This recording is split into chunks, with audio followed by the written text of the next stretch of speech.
Hello guys, welcome to my channel. In this video, I'm gonna show you how to create another Apple ID if you already have one. It is a fast and easy tutorial, so let's dive into it. To create another Apple ID if you already have one, you'll need a unique email address that you haven't used for an Apple ID before. This is crucial because the email address serves as your Apple ID.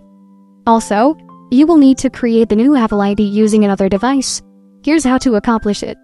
So first, get access to the separate device. To create a new Apple ID with an email address and password that are exclusive to you, just open the App Store or any other Apple service sign-up page and follow the on-screen instructions. Another option is to use iCloud Web Login, which allows you to generate a new Apple ID right from your computer's web browser. To establish a new account, go to support.apple.com/un-us/108647 and follow the instructions. Use an email address that is not linked to your current Apple ID, and make sure your password is strong. You'll likely receive a verification email from Apple. Check your inbox for the email and follow the instructions to verify your new Apple ID. That is how to create another Apple ID if you already have one. Thank you for watching. If this video was helpful, please leave a like and subscribe to my channel for more videos like this. And click on that notification bell to never miss an update.